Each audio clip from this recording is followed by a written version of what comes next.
Hello, my Teaserking family. Round two, cha-ching. How's everybody to this tonight? So I did my earlier one because I wanted to talk about Egon. Had the Twitter post. Fire had his thing, and then just to see where Gold's at. So now we'll talk sports, and let's get to it.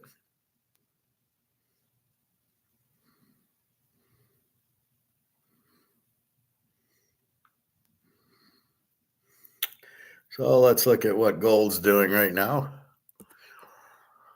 And it's 23:01, about where it was this morning. So it was 23:01 from 2 in the morning till 8:30. Then there was one trade that got it to 23:17, and then just as 2 seconds later, back to 23:03.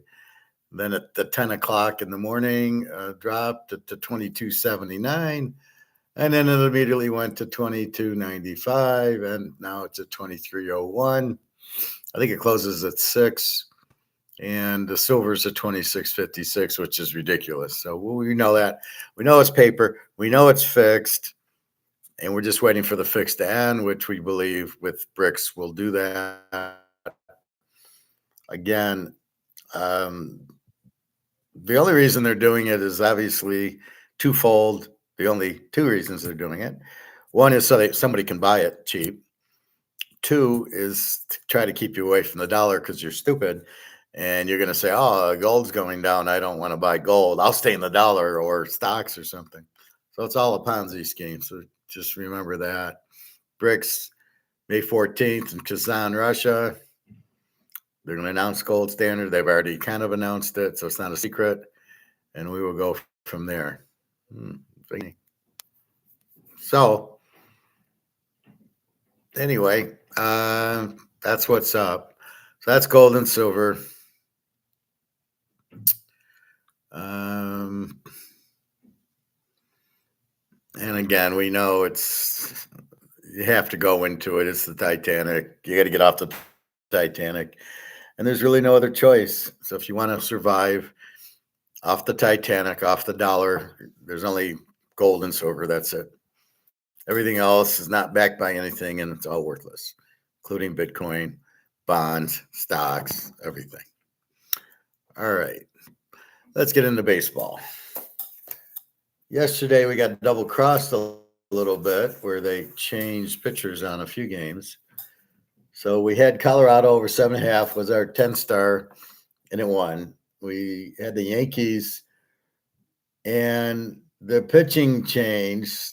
So the Yankees lost, but if the pitchers that pitched would have been announced, we would have went under because I think Pittsburgh had a bad pitcher, and then they switched to a good pitcher, and the Yankees had a good pitcher, and it was low scoring, and Pittsburgh won, which we would have played the game under because that's how we play it if there's two unders. Our next play was our 5-star play was the Cubs over 8. That wins. So the two plays so far, Colorado 10-star, the Cubbies over 8, both win. Boston loses, but again, that was a strange pitching matchup as it turned out. And then Washington we took as the big dog, and that also changed. The pitcher for Washington and the pitcher for whoever Washington played, I would never have played Washington. So it's like they show you an 8 ERA, and then at game time they switch to a 2 ERA. Well, I'm not going to play Washington because that's not the way we play it. If we got two low ERA pitchers, we're going under with it. And then Cleveland over 9. Okay, I lost that one. So they changed up pitchers on me in 3 games. Not good because you're reading it here. So I'm assuming game's 6:10. It's 5:25. I'm assuming that's the pitcher I get. So let's walk through this. Baltimore and Cincinnati. Cole Irvin against Hunter Green. I love Hunter Green. Cole Irvin 349, Hunter Green 363. So now here we're going to go to our backup. Baltimore hits 387 and pitches 387 and hits 257. Cincinnati pitches 390, so that's real close to Baltimore. and they hit 219. They don't hit. They should score some runs. Baltimore's a good hitting team, but Cincinnati isn't. I don't know. Again, this would be a very, very small play if I do play it. I guess it would have to go. Jesus. I like over, so I'm going to go under. So Baltimore under.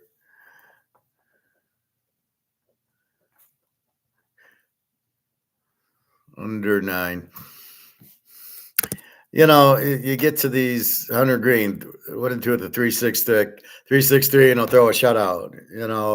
I'm looking where how you get so fooled by earn run average.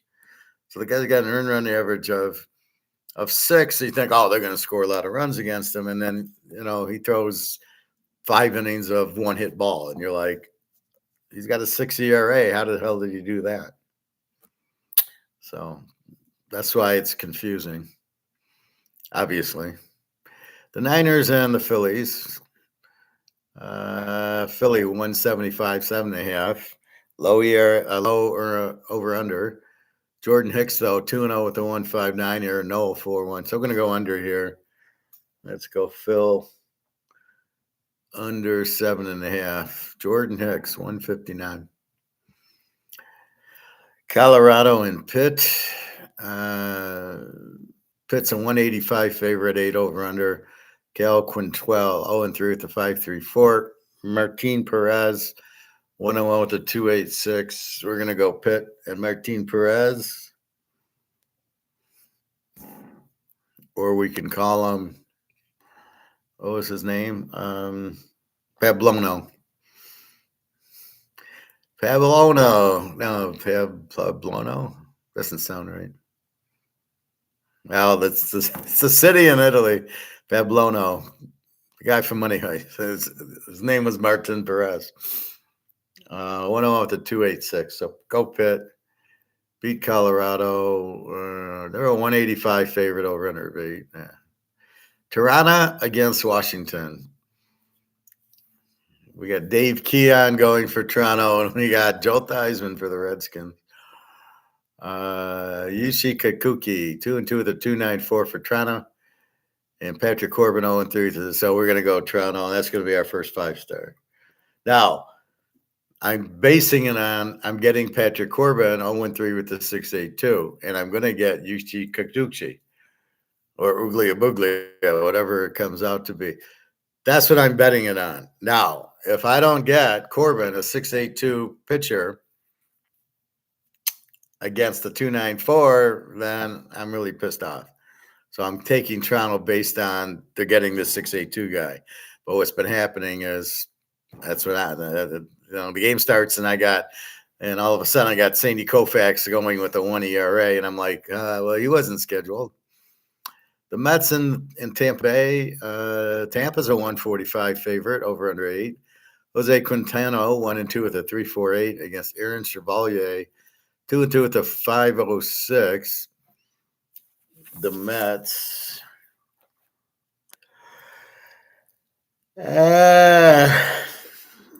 Sorry, I just had dinner. The Mets 3-5 with the 3.56 with the 2.43 batting average.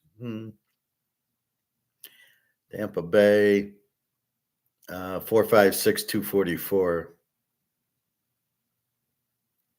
So they're similar in that. So a little bit better pitching with the Metis. Okay, we'll take the Mets. Yeah, they're a strong dog, but nothing, not even a 5-star. The Tigers and the Yankees. Yankees 165. Reese Olson 0-4 with the 3.14. Kind of a pig. Marcus Stroman 2-1 with the 3.69. The Yankees have such bad hitting. Oh my God, their hitting's terrible.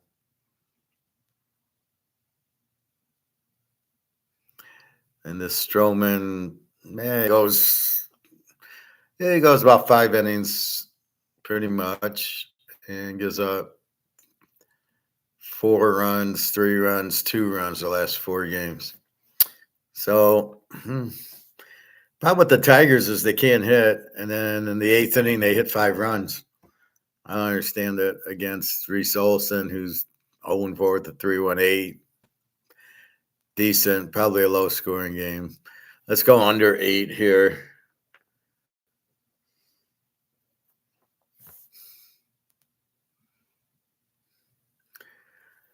California against Cleveland, no Mike Trout. Jose Soriano, 0-4 with the 4.76. Tanner Bibby, 2-0 with the 3.45. Let's go Cleveland. Beat Navy. Texas KC, Lorenzen for Texas, 2-1 with the 4.24. Brady Singer, 2-1 with the 2.62. Go KC. Beat Navy. Texas is a light favorite here, but I like Singer, 2-1 with the 2.62. Lorenzen, 2-1 with the 4.24. Boston Mini. Oh my God. Tanner Hawk, 3-2 with the 1.60. Chris Paddock, 2-1 with the 5.88.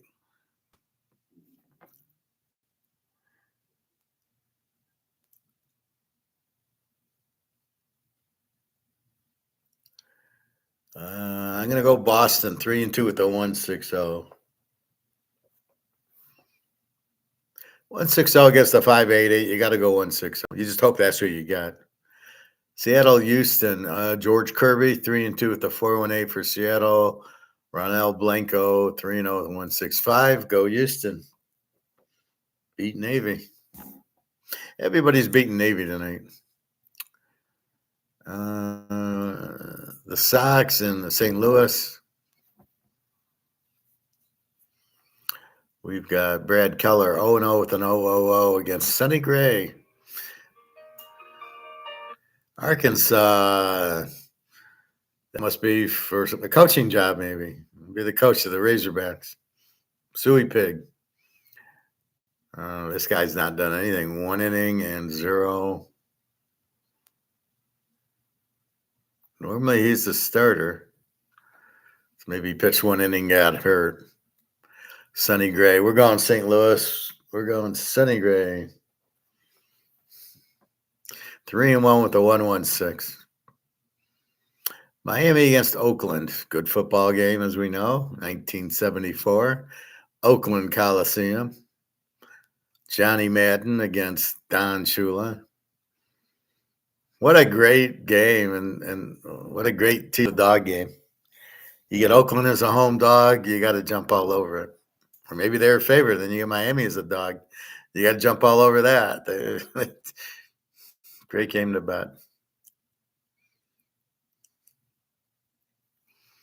Oakland, 145, 7.5.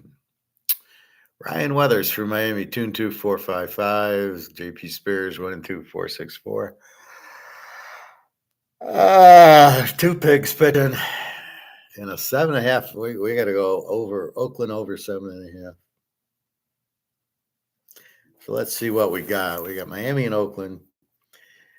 We got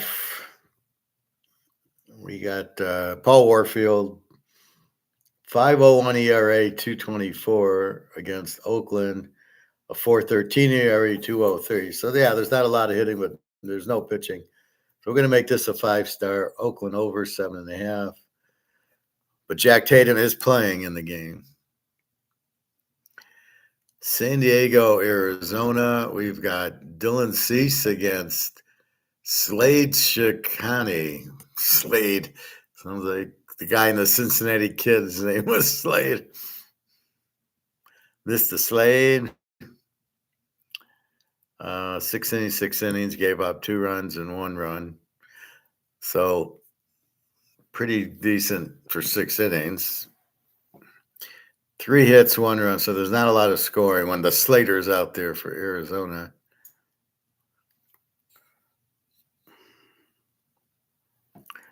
And San Diego with Dylan Cease. Okay, this is going to be our 10-star. Where'd you go? Yeah, that's our 10-star. So we go SD, we go under 9, and this is 10-star. Because you got 2 very good pitchers with a 90 over under. Wow, thank you. And Atlanta and the Dodgers. Atlanta's a 110 favorite. Oh my God, the Dodgers aren't favored. Holy shit. Atlanta must be good. Well, they're 20-9. They're the best record over the Dodgers 2013. Charlie Morton 2-0 with the 3.60 against Gavin Stone 2-1 with the 4.868. We're just gonna go. I don't know. Hard to pass on the Dodgers as a home dog. Let's see, what do we got here?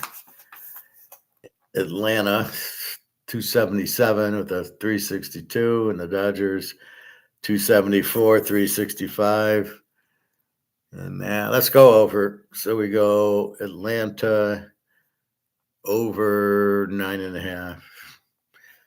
All right. Milwaukee beat the Cubbies 3-1. Baltimore, since he's in a delay.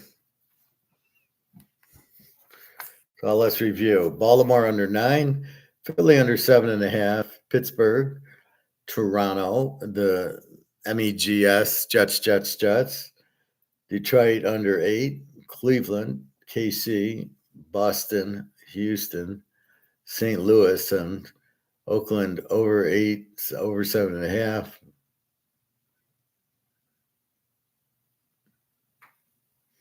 And San Diego under 9, and Atlanta over 9.5. I'm tired. So the 5 unit is Toronto, and the 5 unit's Oakland over 7.5. And San Diego under 9 is the 10 unit. I think Oakland is over.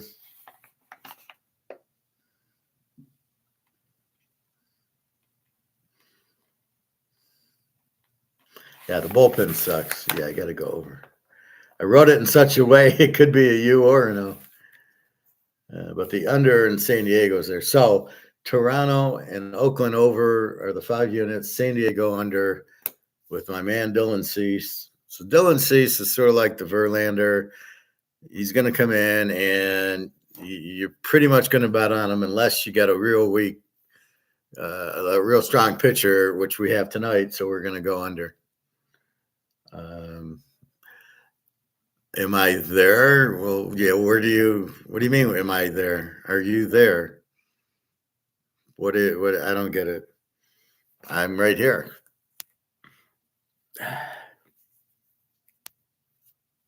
So that's your baseball. Let's go look at the NBA. The Kentucky Derby. I'm not picking any. I'm gonna take the horse from The Godfather. Cartoon.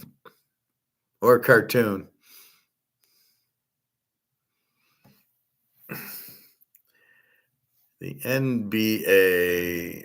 Are we still in round 1? Yes. All right, we got Cleveland, Orlando. A series. Cleveland leads 3-2. The home teams won every game. We're going to Orlando. Take Orlando. Beat Navy. And Orlando's laying 3.5. And Dallas against San Diego. Dallas killed them last game in San Diego. This game's in Dallas. Dallas laying 8.5. I think there's some injuries to San Diego, but I'm not that interested. So Dallas in a closeout game, and I hate laying 8.5. So we're just watch it. So our only bet's gonna be Orlando.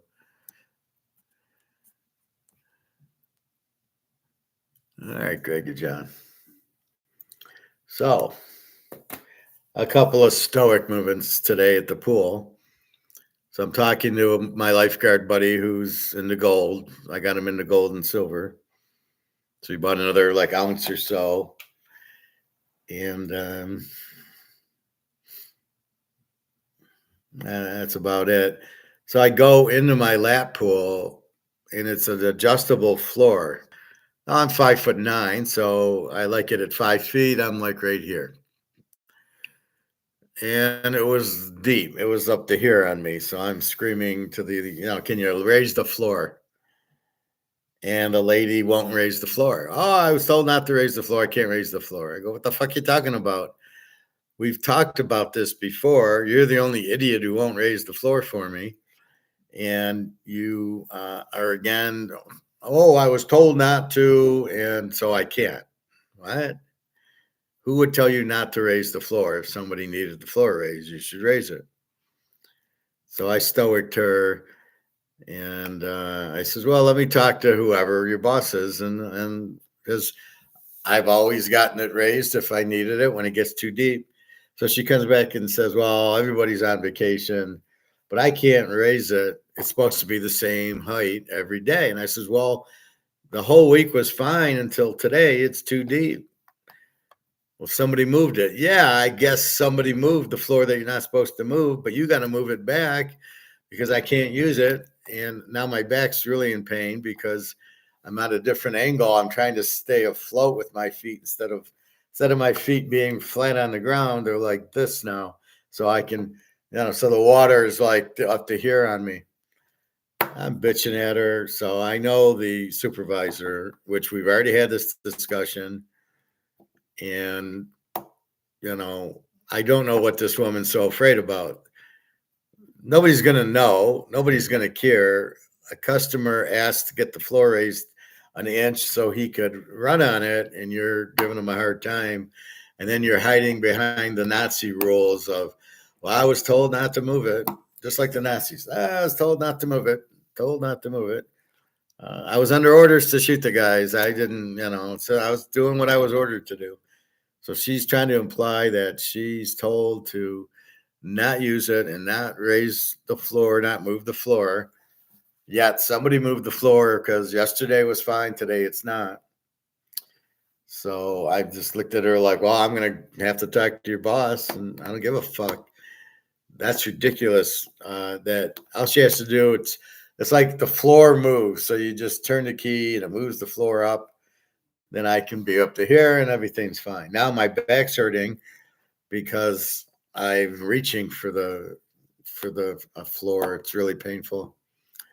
I won't, if it's tomorrow, they don't raise it. I'm not going to, I will just simply, I don't know what I'll do. I mean, I'll just hot tub it, I guess, or get on the bike. But I thought my back was fine. Now it's back to where it was in Barcelona. It's, I'm trying to do my stretches, but it's doing, I'm in better shape before I go to the pool than after now because the angle I got to stride on is just killing me. So that was stoic. I'm bitching at this lady for just being a Madoff, basically. She wouldn't, I was told not to. Lady, we're at a freaking swimming pool at a health club. If you turn the key and raise it an inch, I'm not going to say anything. There's nobody here, like 5 people there. Nobody's going to say a word. They won't know that you're not supposed to or supposed to. I know you're supposed to do what I tell you because I have done that many times before. They'll adjust it for the swim team, I think. And then when they put it back, they think they put it back right, but it's not exactly proper. So, then I come in and I can't, it's over my head. So I have them raise it to my length. So it's probably raised to somebody else's length. So I'll deal with that, but it's painful right now. That's why I'm a little sleepy because the pills I use or ibuprofen really knock me out, but then it usually helps my back.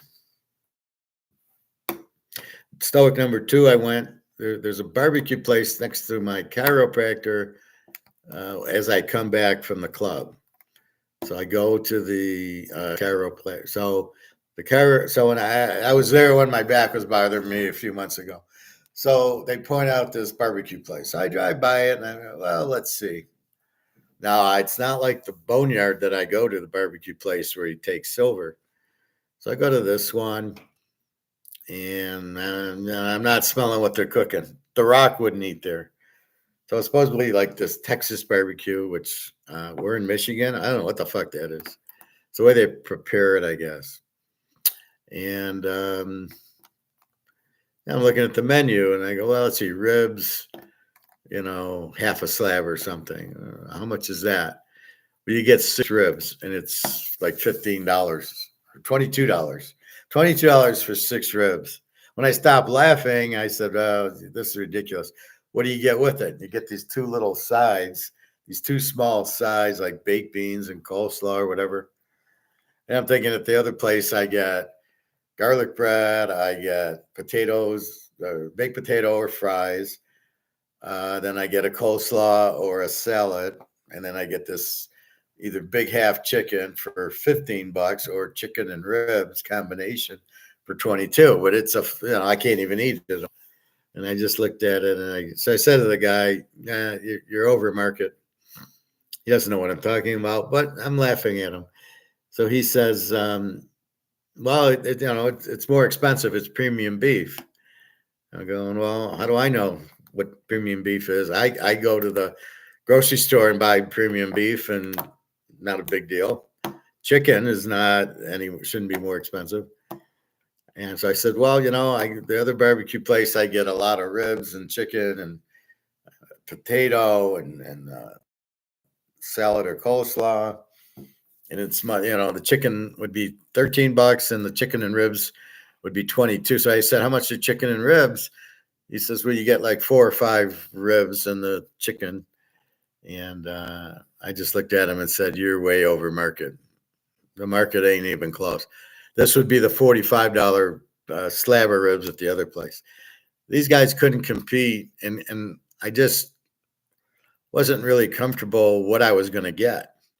So he says, "Well, we get like 2-hour waits at night." I'm going, "For what? What do you make?"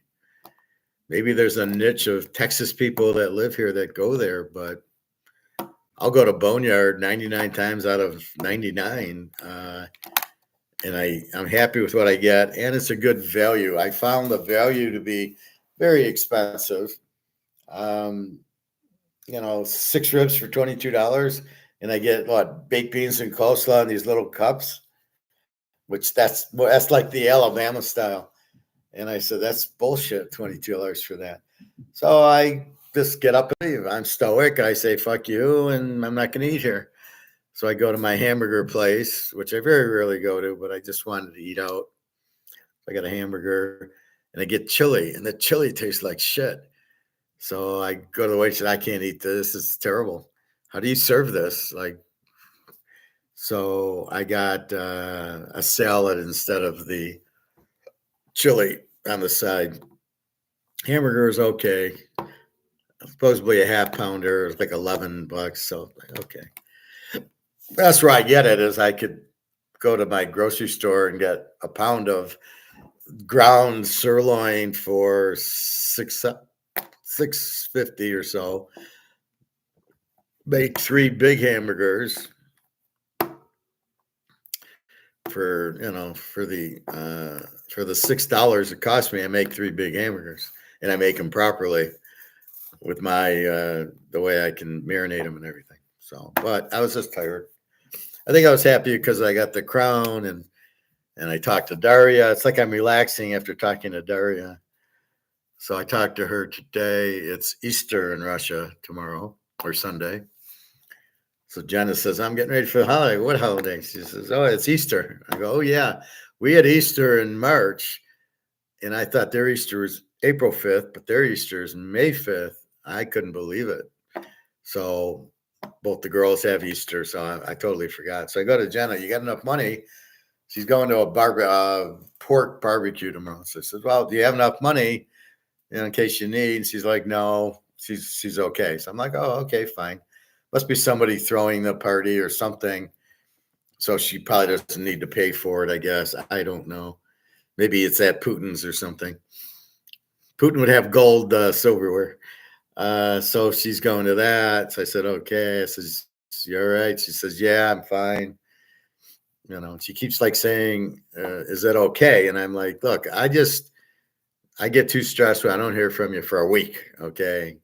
You don't have to text me every minute, but at least pop in and say hi, and off you go." Beautiful job, Chica. You deserve these beautiful women. How old are they? I can't tell you that, but they're pretty middle age. but I just look at them as they're nice. They're very nice girls, and I like helping them. So when people say, "Oh, you're giving them the money," I don't mind. I know I can, and I know they don't have any, and I know what they do, and I know where they live, and they're both on one side of the war. So I know Jenna does not have, I don't know, $60 million, and she's asking me for $100 for a manicure and food. So I get that. So they're both off for Easter, so that's good. And so I heard from Daria a few times. So that makes me feel good, lowers the blood pressure. Until we meet, I think with Daria, I haven't met her yet. We have on chat and on WhatsApp where we do videos for each other, but not actually meet. Like me and Jenna have been on like 5 vacations, so um, we're comfortable with each other, right? And that's the difference. So um, anyway, so that's what. So it's Easter. You're welcome, Greg and John. Yeah, I mean, this is not. I don't mind sharing a little, but it's merely to be stoic. So when I was telling you I didn't hear from Daria, it's really how to be stoic about it, because it's stressful that you don't know what's happening. But so what I was trying to teach is how do you handle that situation as a stoic person, and the way you do it is all you can do is say, "Hi, I'm here. I love you. What's going on? Where are you?" And I can't answer it. She's got to answer me. So I'm just wait. What I did do was email the sister who must have told her, because then the next day Daria did respond. Now she might have responded anyway. Maybe the sister never told her. I don't know. I just did email the sister, and I sent her some money the other day. So the sister knows me because it comes from my email, right? PayPal to her. She turns it into rubles and sends it to Daria because she's Russian, but she lives in the US, so she's able to be active in both ways. Um, so Jenna's okay. She's been having the fever, but I guess she's okay. Um, and that's about it. So those are my little sidetracks. The dinner, um, and my back's so sore from that stupid pool. Yeah, kill that lady. I mean, it's like, dude, just do something that's normally done. And then she gives me the Nazi. Well, I can't. I was told not to move it. Why? I'm like, I talked to your supervisor, and she said it's okay to move it. That she should move it. I said all I wanted to move was an inch. She wouldn't do it, and it's the same thing here. Just move it up an inch so I could work out. So now I'm in pain because this idiot wouldn't move the floor up an inch. Who I've never heard why you wouldn't do it. I'm the customer. Why wouldn't you move it an inch so I could work out? And you say no because that's what you were told. And I know you weren't told that because I talked to them and I was told she can move it, and I've had it moved 100 times. So anyway, that's the Nazi. I was ordered to do it. I have no mind of my own. I can't use any judgment. And basically, if I was told not to move it, I can't move it. The fuck? So that's the problem. That was the Nazis. Well, I gassed all the Jews because I was that was my orders, was to gas them all. So I didn't really think I was actually killing these people. More or less, I was ordered to kill them, so I killed them. That's the justification. So Hitler gets everything because he ordered everything, and it rolled all the way downhill. So stupid. Okay, Kentucky Derby. I don't know. I couldn't even begin to. I don't know who's in it. Is Secretariat in it? I would bet him. And that's about it. I remember watching that movie, and Teddy KGB is the trainer, and he's so stupid. Um, anyway, So let's see. Little gambling. So I watched Attack on Wall Street and The Gambler. Gives me good insight. Again, The Gambler. The problem with James Caan, he gets on a terrible losing streak and he loses 44K. Then he goes to Vegas and he gets on this huge win streak and he keeps quitting. He hits 13 passes in a row at the crap table. I don't know if he's 7'd out. They don't show him 7 out. They show him hit the 9, and then next thing you know. Now, I swear that was real. It wasn't acted. There's a guy in the red shirt next to him who looks like he's betting, and the people behind look like they're actual people at the this is at the Dunes. So they were downtown, they were at the Dunes, and they were at Caesars. And I swear the people behind looked like they were actually like me and you watching. And so he throws all these passes and everybody's screaming like it's real. And the guy goes and shakes it at the end. He hits the 9 and the guy goes and rubs his arm and he shakes his hand. And he looks like an average. This guy was not an actor. This guy was just, looked like some guy in Vegas playing the crap table, all excited that James Caan kept hitting the numbers. And then when you look around, none of them look like movie stars except for James Caan and Lauren Hutton. So it was really weird. But why does he stop? Right? You're trying to win. Then you go to roulette and he misses, and then he hits red 7 and it comes up red 7. And she goes, "How much did you win?" He goes, $12,000. Why are you leaving the table? At least play the next rollout. So he leaves, and then he goes, plays backrack, and he hits 2 naturals and a regular 8, and he gets up and leaves. And you're like, this is what you're waiting for is this streak. You keep leaving it, and you're still hot. Why didn't you keep playing backrack till you lost? You might have been there for an hour and a half. Then he goes and plays at Caesars blackjack, and he's playing 5 hands at 2,000 a hand. I think maybe 1,000 a hand. I think it was 10. It was 10. There was like 10 of these, and these were $100 chips, black chips. So he's playing 5 hands, 1,000 a hand. If he loses 1 hand, then it's stick, and then he gets to the last hand. He's got 18. He doubles down, hits it, gets the 3. He says, "Give me the 3." The 3 comes.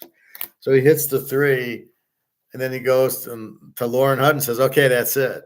And I'd be like, "What are you kidding me? Why would you stop this? You're on this streak, which is what you wait your whole life for, to get away from that other streak where you lost 44 grand, and you fucking and you fucking quit. You kidding me? At least play another so many blackjack hands." I couldn't believe it. You're playing 1,000 a hand, so play a few more hands and see what happens. You just double down 18 and hit the 21. I'm not sure what else you're looking for to say you're on a streak. So it shows you, no matter how good, how smart you think the gambler is, moves like that will kill you every time, which they did. He needed more money. He's on a hot streak. He had bet basketball games on top of it. So he owes 45 grand. He bets 3 basketball games at 15 grand apiece, which he has no idea what he's doing. He took Harvard over Brown.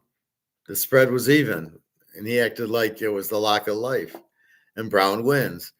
Then he took Georgia Tech over somebody, and they're winning by 8 at half and lose. And then UCLA, you never know what's going on there.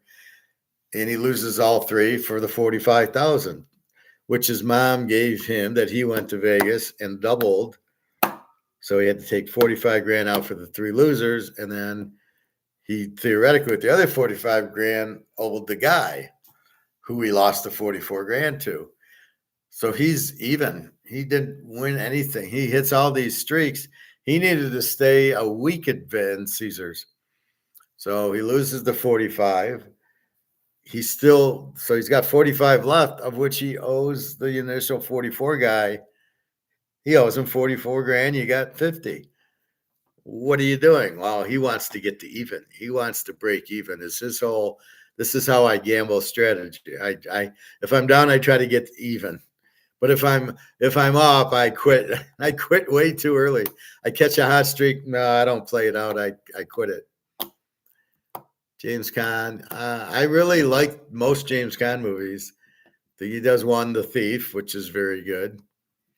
Obviously, The Godfather. He didn't. His role should have been Michael, not Al Pacino. I don't care for Al Pacino that much. He was good as Michael, but that was the only role he was good in. He wasn't good in a lot of other roles. Scarface. Well, what the fuck was he doing in that film? Just a second, I get some water.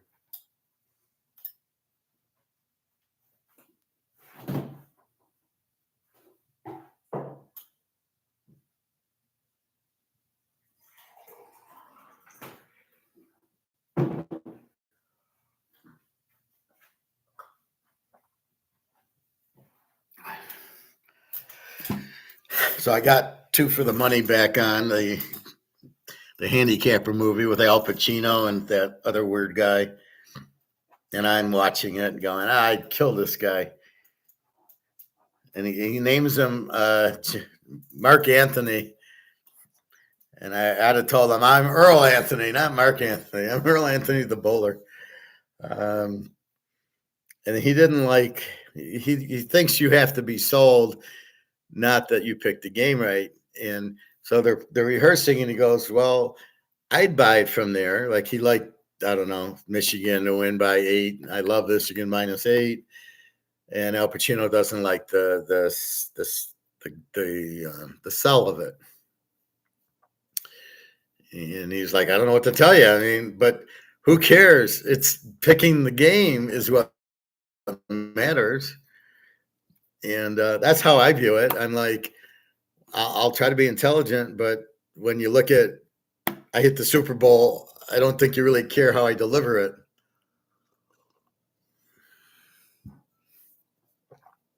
I didn't like the ending of Casino. Some of these movies, I don't like the endings to. So it's very hard to watch. What other movies are like that? What was I going to watch? I hate the ending of the Cincinnati Kid. Really hard to watch that movie because the ending's so stupid. He wins. He gets lucky and wins because he pulls a royal flush to a full house. So it's a total cooler. Don't tell me how good you are because you got a cooler and then you had $5,000 hidden in your pocket that you pull out that Steve McQueen's too stupid to understand. If he's pulling that money out, he's got it. And I better fold that he shouldn't have raised them in the first place. I could see why he called. It's 52-1 that he's got the Jack of Diamonds, but still, the way he's betting, he's got the Jack of Diamonds. There's nothing else he could have had. He's not going to do that with the flush. I'll bet that strong. So, and then there's other hands that Steve McQueen could have went all in that he just 500. He needed to depress the guy. The guy calls everything.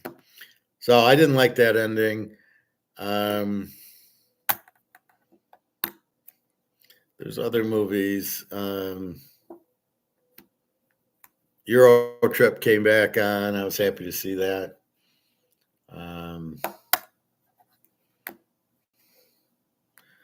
The Trading Places is on. I like that one. I don't know. I had House Guest on with Sinbad, and then all of a sudden it doesn't come back on, and I'm thinking it was a nothing movie. Why did they take it off? That's what I don't understand with these streaming ones. Why did you take off these good movies? Right? Here's House Guest. You like it? It's an older movie with Sinbad, really good. Watch it a lot, and they take it off, and then they don't bring it back on. You're like, Why are you taking it off? What's the point of being a streaming service, seeing a movie that somebody likes and then taking it off? But there's a lot of. I was watching Bullet Train. Are you kidding me? What a dumb movie. Brad Pitt looked like an idiot. I didn't even understand all these hitmen, and I was like, "Sorry, boys, I watched about I watched it through, but I didn't want to." And when it was over, I said that was a stupid movie. And I think Berlin was stupid. I think you should have had the professor in Tokyo, and it would have been much better. You introduced all these new people, a different professor. I don't want a different professor. I want my professor. And the whole thing's all these people getting together romantically instead of the heist. I mean, at least in Money Heist, the heist lasted the whole time. I mean, it's not like it didn't. We're here. I think they spent like one episode on the heist. Really stupid. Too much monkeying around. Everybody falls in love, a boyfriend and girl, and it's like, okay, this is a heist. You're probably not going to do that. You probably want to see more action in the vault. And why isn't the professor there? Somebody that would have made it better. I didn't like it. There's supposed to be a couple other ones, Berlin. Maybe those would be better, but I didn't like it. I watch Rounders and laugh, and I root against Matt Damon every time. Matt Damon, he does these stupid quotes that don't even make sense. Then he does these talks. He says, "I didn't get out. I didn't have a bad break. I got outplayed." No, you didn't get outplayed. You had a full house. You had a higher full house. You didn't get outplayed. You played it properly. So I tend to watch them just something to do, and then I kind of study them, like Attack on Wall Street, because it's a finance movie. I tend to bring that up a lot, saying how had he just invested in gold, nobody would have died, and he would have been a filthy rich guy. So again, you got all these brokers and commission guys who will never put you in that. In my LinkedIn today, some guy talking about retirement, and I says, "Why don't you tell the people about gold and save them instead of selling them stocks or annuities or something, so you can make commission as they go broke." I'm nailing into everybody. Nobody's safe with me. So LinkedIn, I don't like it. One guy's talking about gold, and he's bringing up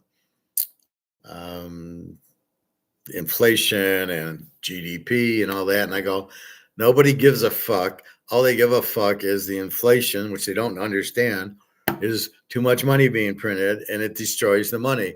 That's all you need to know. Keep it simple, stupid. He's sitting there with GDP and inflation and interest rates. And I go, it doesn't matter. All that matters is they're printing it to zero buy gold. That's it. Simple. So he's like questioning me, and he's some investor guy, a VP of his company, and I'm drilling the guy. You're an idiot, Then another guy retired, and I laid into him. He says, "Oh, I'm having my retirement." I'm like, "Who the fuck cares? Why is that on LinkedIn that you're retired? Why do we care?" So he says that, and I said, "Well, I hope you have gold. There's going to be an awful short retirement because you'll be back to work in 2 weeks after bricks." Casino, like I said, I didn't like the ending. I did like the setup of it. I did like the character of my cousin Vinny. I thought I didn't get Vinny doing what he did. I didn't get. I liked Rickles and Rothstein in it, but I didn't get Sharon Stone with Peter Woods. I think that Peter Woods guy is just an idiot. I hate that guy. what was she doing in the movie? And then she's a prostitute and she marries this guy and she's still a prostitute. You don't need the money. So that was really strange. And then she goes and gives him money, which is really strange. And then he's questioning it. Well, what did you think? She was a prostitute. Like, there's other guys. I mean, hello. If that bothers you, you probably shouldn't have married a prostitute. Wow. Again, being stoic means that you understand the situation. Like I say with Jenna, all I can do is text her. It's up to her to text me back. Now, if she doesn't want to text me back, that's fine. Then I understand. And then I go play stoic with the knowledge, the information I have. Oh, okay. Well, I guess she doesn't love me. So why waste my time? But if so lately she's been texting me.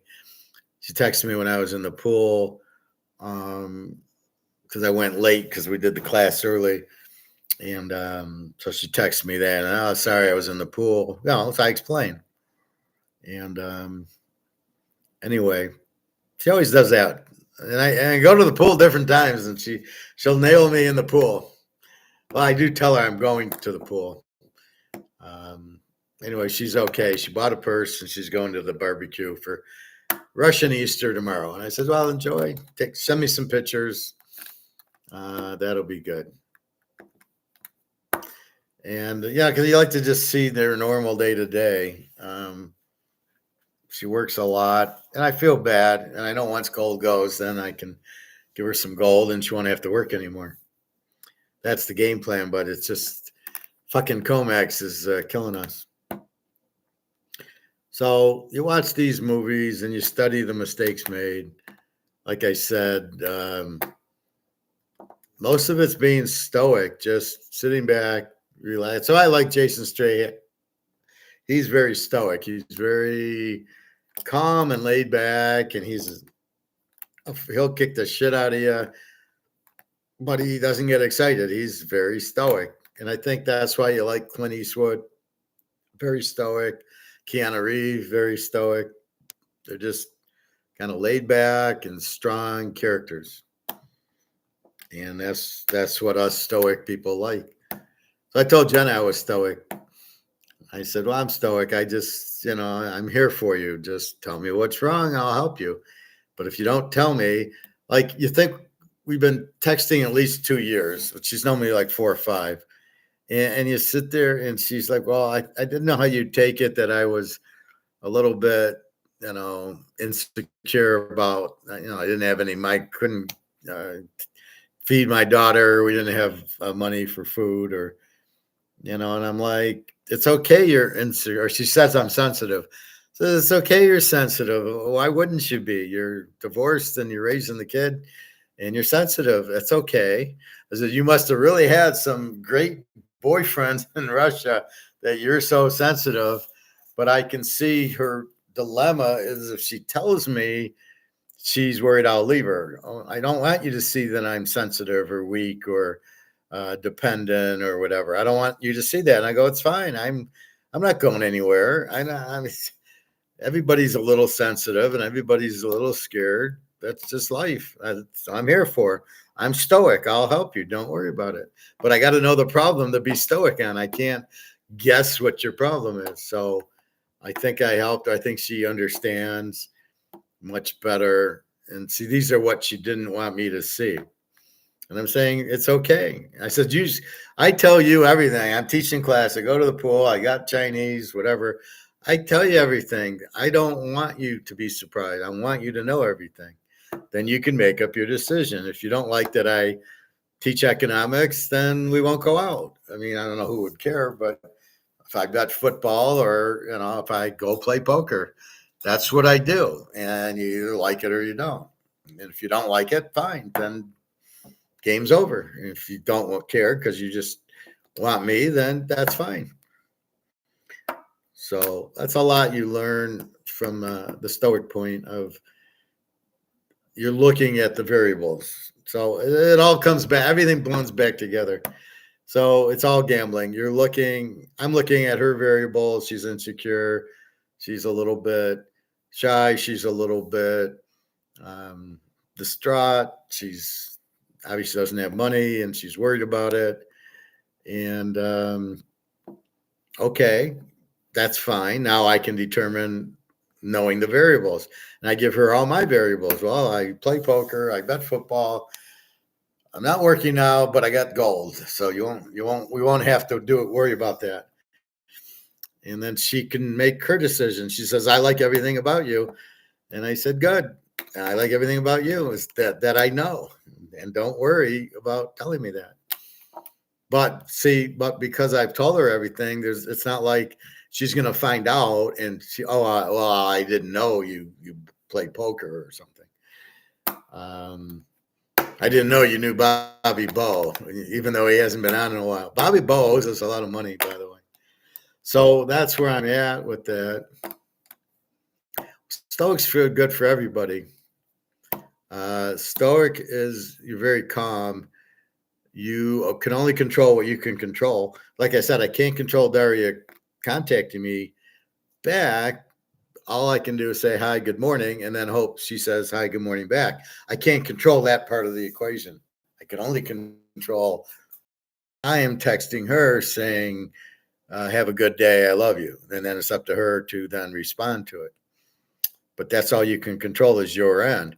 But then you're going to play the variable game and you're going to say, well, she's pretty. She seems kind and nice. Looks good in a bathing suit. She'll say bikini, and understands what I do. I understand what she does. So yeah, that's fine. Just don't lie to me. That's all I have. One rule: don't lie to me. And she's and she likes me. She says she's safe with me. So I'm just waiting to meet. See, me and Jenna, we've met 5-6 vacations, so we understand each other, right? We don't even need to talk. We understand each other. So that's what I'm just trying to meet Dennis. So it's exciting the first time meeting Daria. So I just want to meet her. So we're waiting for her mother to say when she can watch her daughter, and then we can go to Serbia. She's worried about Russian travel, and I'm saying nobody cares that you're Russian. Do we really care about the people? I mean, if you met a Russia, Greg and John in Connecticut, you're at Wendy's, and there's a Russian sitting next to you. What are you going to do? Oh, you're causing this war. Does Stalin really have all, or does Putin really have all that gold in the swimming pool in the backyard? That's what I would say. I said, nobody cares. Nobody's going to care. I'll do all the talking when we order, when we go shopping at the hotel. Don't worry about it. I'll take care of it. I probably should be more scared than I'm an American. And I blew up your pipeline, and we got a moron as a president, but what can I do? Color of Money you ever seen? That's one of the movies that I like, but I hate the ending. I don't get the movie at all. Tom Cruise. So if you watch the first one, The Gambler, where Paul Newman's a pool hustler, right? And he plays, I don't know who he plays.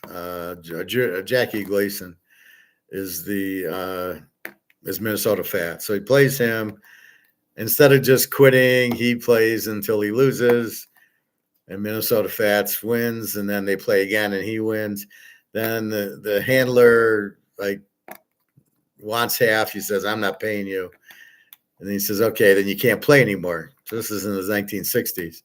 So his career is over, even though he was a really good hustler, really good pool player.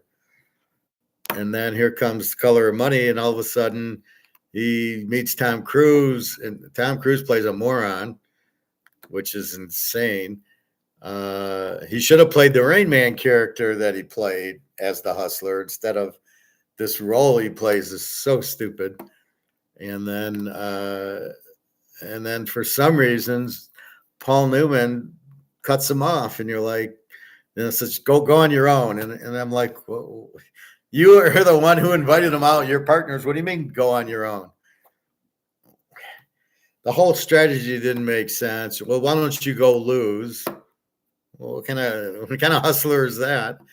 And then so they break up, and he gives them money, and then they meet in Atlantic City, and Paul Newman's playing again. And wait a minute, Paul Newman, you can't play. The guy won't let you play. He'll kill you if he sees you playing. You're going to fucking Atlantic City. Yeah, I'm sure the mafia guy is not too happy you're playing if he told you not to play anymore. So that made no sense that he would just come out and play. And then Tom Cruise acted so weird. And then Tom Cruise throws the game. And then so Paul Newman dumping him makes no sense to me. You're a scam guy. You're using him to make money. You should be making $1 million with him. What do you mean you letting him go to where? That was your whole scam, was to make money on him. What? And then at the end, I don't get it. Now he's mad because he let him win, and you're like, what the fuck are you talking about? What was the ending? What was that all about? I thought it was. I can't watch that. It's the strangest, stupidest movie. I like the pool playing, right? And that John Turturro is in every movie I've ever seen. How can he be in Batman and be the pool hustler in The Color of Money? It was like, well, this guy. Then he's in all the Adam Sandler movies, so it's just hysterical. The anger management, he's beating up everybody, and then he's Don Falcone. You're like, yeah, I don't get that one. I did like the Batman movie. That was good. I didn't like the third Batman movie with Christian Bale. I thought the first one was great. The ending was incredible with the Joker card. The Joker, of course, is great. And you get to the third one, and it's Bane. Who the fuck is Bane? Well, why are you putting Bane on? Did you do the Riddler? Did you do the Penguin, Catwoman? No, you do Bane. Oh, okay. That's what I liked about the Batman movie was they had all four of the villains. Well, they had three. The Joker came at the end, but they had Riddler, Penguin, and they were in a lot of scenes together.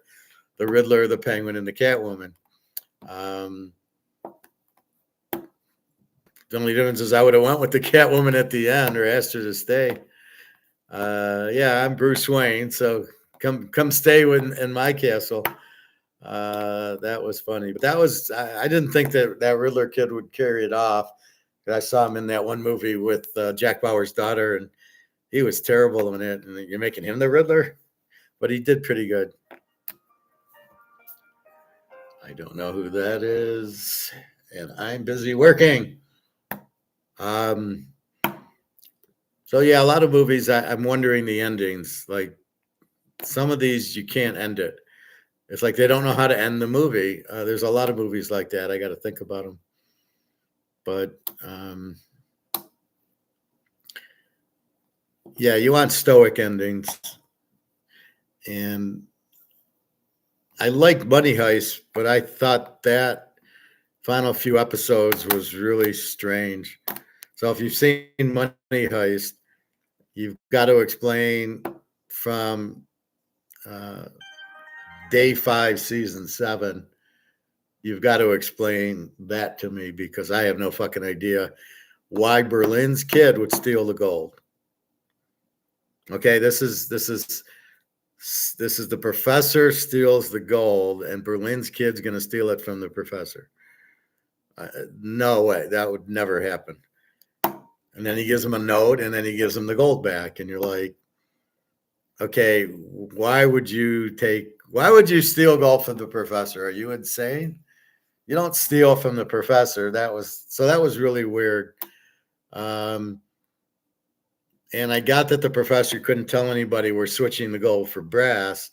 However, Palermo knew and didn't tell anybody. And, it kept going like they're going to get out. They're not going to get out. They're going to get killed. Everything's fine.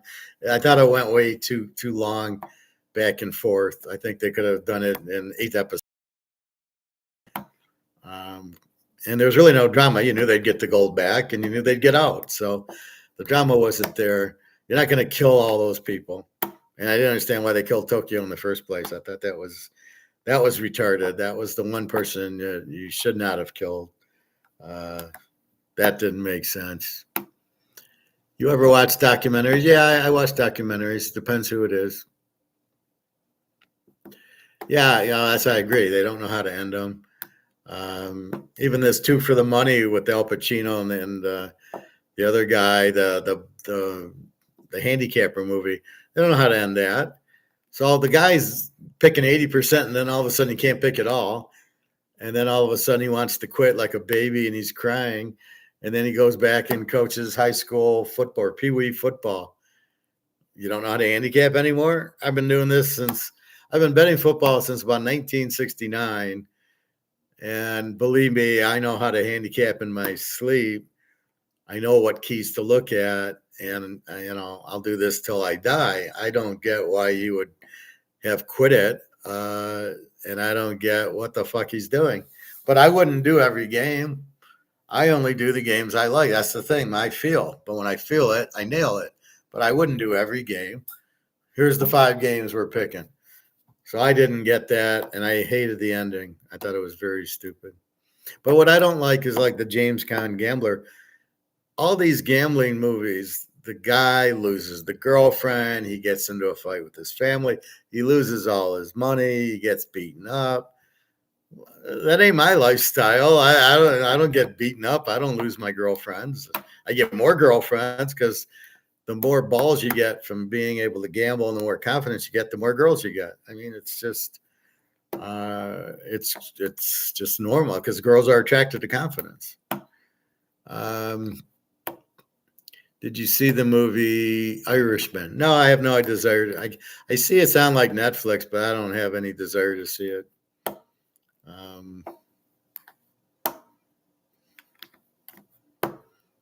Yeah, some of them I like the finance ones. Margin Call, I thought that was a terrible ending. I can't watch the end of it. Even The Gambler, I don't watch the end of it. I watch till the kid throws the game right in his class, and then they go and he goes gets the prostitute and he gets cut and you go. I don't even watch that part. It's incredibly stupid. I watch till the end of the basketball game, then I rewind it and I want to watch the Vegas parts. Yeah, I saw Wall Street. Very stupid. You like Michael Douglas.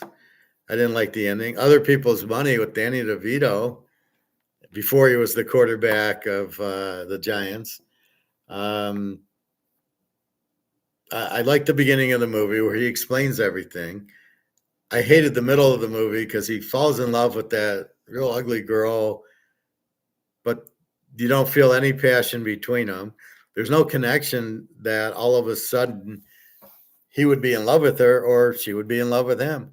There was nothing there. They don't explain the whole thing with the guns and have her own guy with the gambler woman. She was the woman in that was the Paul Newman 1960s girlfriend. So they don't explain the daughter at all. Like, what's the big deal with her? And then she gets killed. It's not even close. She does a good speech. So you watch the beginning, then you go to the end where he's giving the speech, and he says, "I'm your only friend," and I like that. And then he wins, and that's it. So most of the middle of the movie, I just skip. It's like, okay, this isn't worth watching.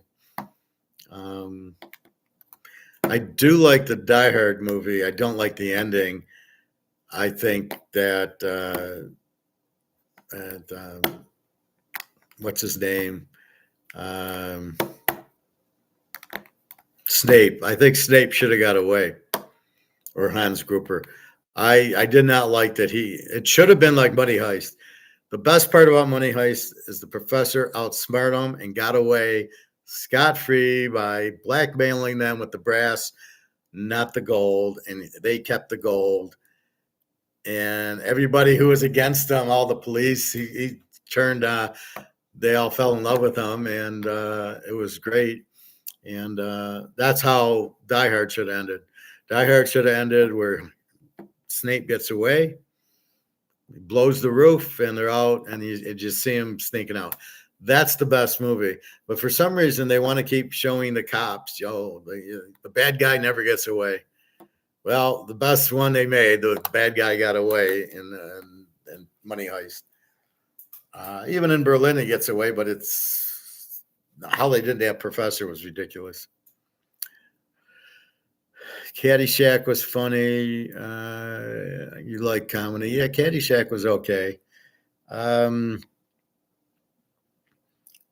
Rodney Dangerfield, there's like a behind the scenes, and he's doing all his jokes, and he goes to that teenage kid who had the muscles and who fought the little golfer, and he goes to him, I don't get it. I'm terrible. Nobody's laughing at my jokes. And he goes, you don't understand. It's a movie. We're shooting. We can't laugh. It's hilarious, but we can't laugh at your jokes because we're shooting the movie and they're not supposed to laugh. And poor Rodney, that must have been his first movie. I liked in the Back to School where he was in. It was funny with Sam Kinison where he starts yelling about Vietnam. It was great. Yeah, too bad I can't believe he died. So he's a preacher and he's a comedian and starts getting hot and then he dies in a car accident. Like in Vegas at 5 a.m, some drunk runs a red light or something. It was like, oh my God. I like his, I would watch, if you get a chance to watch his like comedy shows on Netflix or something, are very funny. Never an Andrew Dice Clay fan, no. Never watched him. Never had a desire. Chevy Chase, I find to be extremely stupid. I watch the vacation movies, and he's trying to be funny, and you're just like, no, I don't think so. I watched the one with Goldie Hawn, his first one, with him and Goldie Hawn witnesses a murder or something. What's the name of that? Foul Play. Great movie, good ending. He was actually normal in the movie. That was his best movie because he had Goldie Hawn in it. Then he goes all these Christmas vacation, all these vacation movies. And you're like, dude, you're not funny. You're stupid, but you're not funny. And then I saw Audrey on 24. I was watching my 24. And the Audrey that went to Vegas was the CTU director. And I keep looking at her and I go, where's Rusty? Where's Clark? What are you doing at CTU? You're an idiot. You're starting your vacation dancing. You can't be at CTU. But it is funny when you see these people in other roles and you're like, hey, she was in vacation. Yeah, I try to watch, and I do watch them more than once. Euro Trip I love watching because I like Europe so much and the girls there. But the Attack on Wall Street I watch more for the information. You're watching the data, the information, how he made the mistake. Why was he gullible? He was so strong. He shot everybody, and yet he has himself to blame because he listened to these idiots. Put your money in real estate trusts when the real estate was a Ponzi scheme the whole time because Clinton made them take bad loans. And I think the biggest takeaway I have is people do not understand, like they get mad about the bailouts. They don't understand the bank runs the government. The government does not run the banks. The banks run the government. So of course they're going to get the bailouts. And yet the public gets fucked over by the banks. The banks are the worst. They're the biggest Ponzi scheme. That's why I'm out of the banks. When I see that Madoff was running NASDAQ and the banks and Jamie Dimon and JP Morgan are shorting my gold and my silver, I don't want to be anything to do with banks. Just when I get my checks to go pay my bills and go buy gold, and I send it to the girls, Daria and Jenna, here's go eat. That's all I want to do with the banks. Very, very little. And it really upsets me. It's all so crooked. All the lobbyists, all these people get into Congress and the House and the Senate, and all they are is a bunch of little Ponzi schemers. They're all, give me money. And the lobbyists give money. then they tell them how to vote. What the fuck is that? That's not what politics is about. It's not what government's about. It's supposed to govern the people and do what the people tell you to do. You work for us. We don't work for you. And all this bullshit is just, it's disgusting, and it's just very frustrating. And we all keep getting screwed. See, so we give a little bit of money, and everybody gets Ponzi schemed at Wall Street. The commissions, the fees that you don't see, and at the end of the day, they screw you up, and then they take the money. Oh darn, Apple lost $50. We got all our money out first. We didn't lose anything, but gosh darn, it went down $50, and you lose. And that's really what I know that. So I try to watch it in the movie, Margin Call or the other, and it's all the same. We don't care about our customers. We just care that the firm stays solvent. So fuck them all and get rid of the contracts. And attack on Wall Street guy, yours went to zero. How can it go to zero? You got 60,000 in real estate jobs. How can it go to zero? How can an advisor not tell them, you know what, they're defaulting on these houses, you better get out of it? Why isn't he telling him that?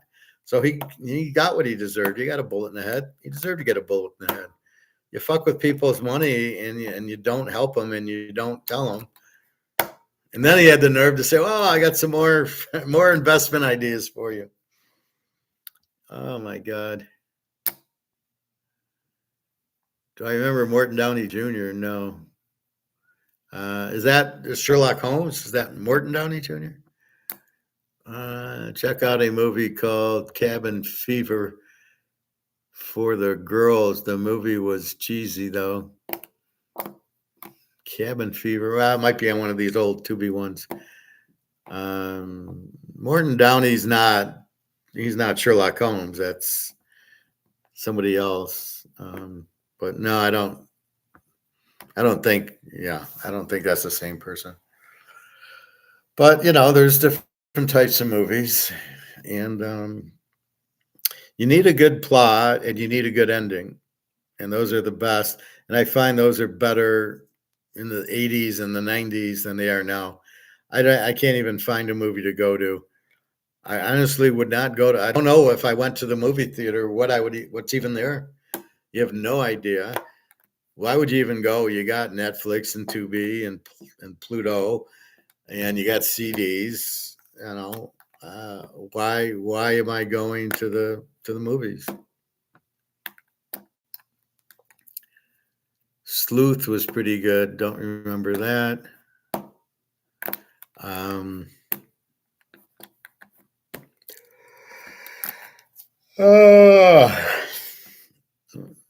Now I just watched My Cousin Vinny for Bobby.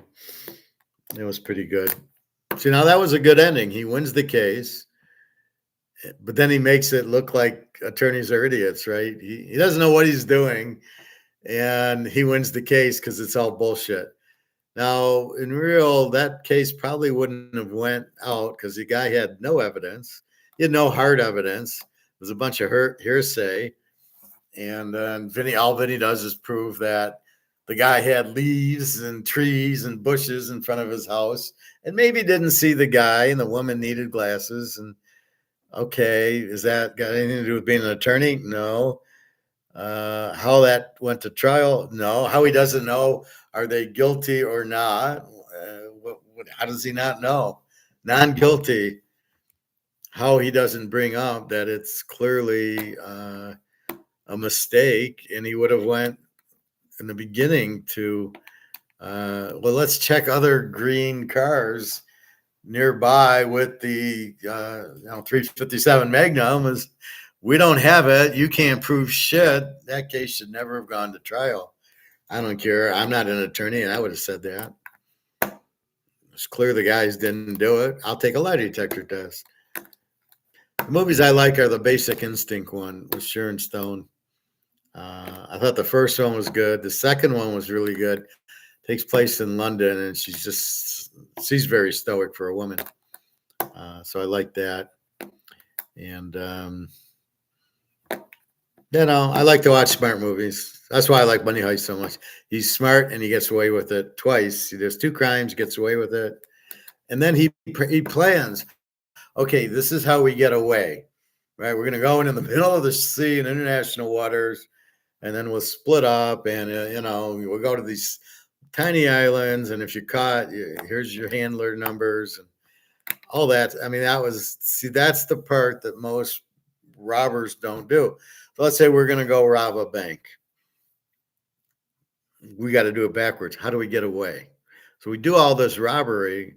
Okay, so we've got the money. How do we get out and be free? Yet he went into the Bank of Spain, stole all the gold, and had a plan how to get free by having gold for brass for gold, and we're going to give you the brass back. And it's a financial crisis, but if you accept it and you let us go out, then you'll have that, but you're never getting the gold back. So we go rob a bank. We go to JP Morgan out of spite, and we try to take the gold. We take the gold out of JP Morgan. Okay, how do you get out? That's the beauty of Money Heist. He gets you out. There's a plan for everything. It's chess. If this happens, we do this. If this happens, we do this. If this happens, if nothing happens, we're do this. And then we go to now we're trying to leave. How do we do it? One way I would think is to give money to the people in there and let me go. So I'll tell you what, we're all going to give you, we're going to steal $1 million. We'll give everybody here 10 grand. You can come with, just let us go, including the guards. Are we going to get stopped? There's no way. All right, here's your 10 grand. Here's your 10 grand. Thanks for doing business. And I walk out, $100,000 less, but I walked out scot-free. I mean, that's how beautiful the professor is. You entice the people who are there to not rat on you, but you make them your partners. And it was a beautiful the way he thinks. That's what I would do. I would not try to be adversarial to them. I would be very stoic with them. Like, here, I'd do it with gold. Here's an ounce of gold if you let me walk. And then, here's one for you. And we'd walk out. But I would steal gold. I wouldn't steal fiat. We'd be in the bank. I'd be going, give me the security deposit boxes of the gold, and we'll walk out with gold. Not silver, though. It's too heavy. It's not worth enough. The movies suck now, and a lot of the theaters went out because there's too much competition. They can't compete. As I said, why would I even go to the theater? Now, when I was a kid, you'd go on a date to the theater. Or when I got older, you'd take your kids to the theater. I remember going to see Lord of the Rings at the theater. Now you'll never get a Lord of the Rings, and I don't even know where there is a theater. They're all boarded up. But yeah, that's the problem. I'll just watch a movie when I'm done here. I'll turn on Vegas Vacation. No, Euro trip and watch Scotty and listen to Scotty doesn't know. Prissy's Honor was a good movie. No, not going there.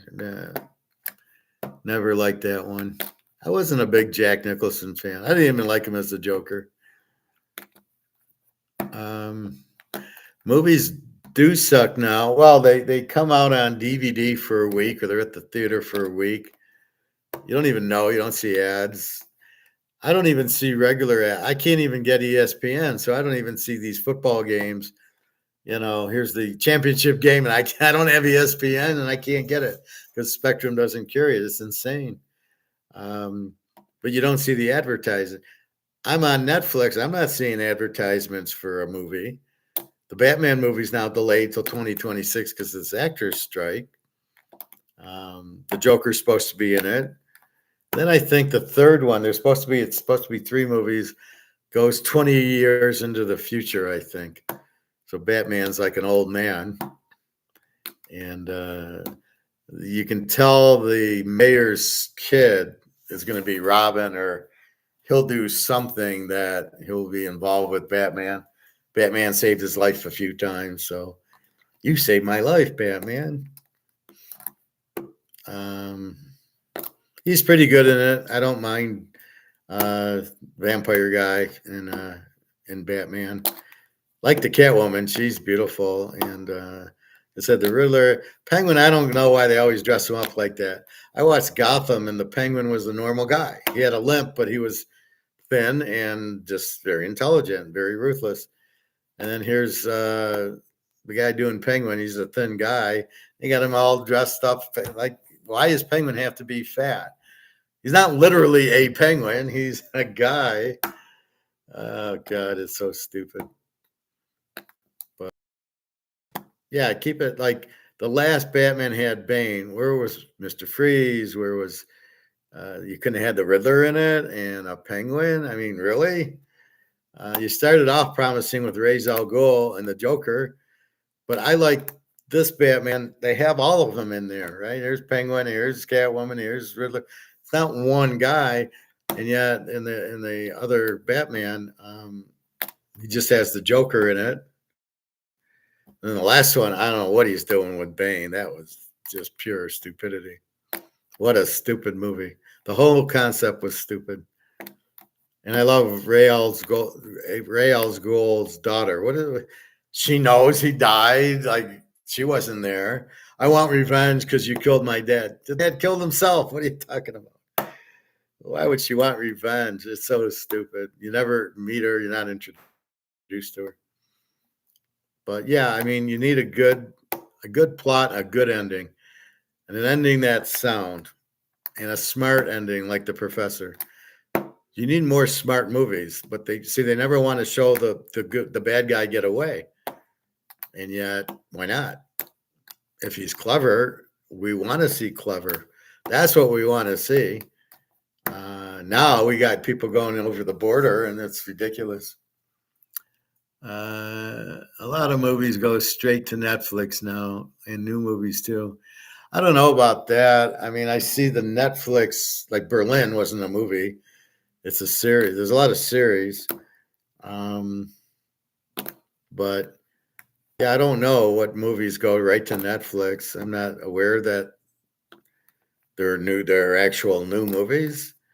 But they're so my kids liked that Night Games or whatever, Stay Alive. What was the kids?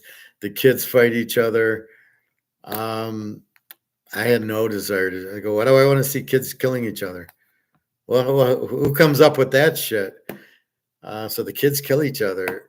And what I didn't like that I know my daughters got out of school was like they went to see that Blue movie where everybody's blue. And they say, and they're going to see it because it's the most popular movie. So the reason they want to see it is because it's popular and everybody likes it. And I said, I'm not going to see that crap. I think it's stupid and people are blue. I can't relate to it. I'm not going. And they were like, how could you not go? It's the most popular movie. And I'd be like, because it's stupid. You don't go to something because it's popular. You go to something because you like it. Right? I don't bet Baltimore because of Lamar. I bet KC because of Mahomes. That's you're stoic. You make your own decisions. You don't make a decision because everybody else is betting on Penn State, so I'm going to bet on Penn State. Oh shit, I lost because everybody was on Penn State. I didn't really like it, but everybody was on it, so I bet it. I mean, you got to be kidding. Yeah, the Hunger Games. Yeah, I never saw it. And they made 3 or 4. I thought it was the stupidest concept. I have no idea how the ending was. A good ending would have been to kill the people in charge of it. I think that was Woody Harrelson and Donald Sutherland, and it should have been Kiefer Sutherland. Should have went as Jack Bauer and killed them all. Twilight, yeah. Well, you know what I mean. The vampire guy. The vampire guy and the kids that shoot each other. You got it. You got the movies. But that's what's so stupid about it. Have crisp, smart people with good endings. Like I said, Money Heist had a few too many endings. Lord of the Rings had all those endings, but they were tying up Sam and they were tying up Frodo. Like he went to the. I don't know why the hobbits couldn't go to the Undying Land. That was never made clear, or why Sam didn't go to the Undying Land. Why Frodo went to go. Um, and then the elves. Well, the elves always go to the Undying Lands. Where was Legolas? Why didn't he go? Why wasn't he on the boat? Um, so, like Lord of the Rings, at least it was a good ending. They stand up to evil and defeat it. Sauron was a little stupid. He's an eye. Oh yeah, well we can't we can't defeat an eye. Maybe put eye drops on in him or something. It was like really you can't. Good bad villain, but an eye. Why didn't they just have him as a guy? That's the part I didn't understand. He should have been a bad. He should have been like the Rock and come out and smell what you're cooking and everything, and then he's the bad guy. And he was actually a very hard guy to find. He could actually change characters, so he looked like a good guy, or he looked like an angel, but he was really Sauron. Now that would have played much better because you would have never known it was him, and then finally somebody would have caught on. Sort of like the end of Godfather 3, where the guy kills the daughter, and then they finally catch on that he's in the priest and he's really the bad guy, and that was good.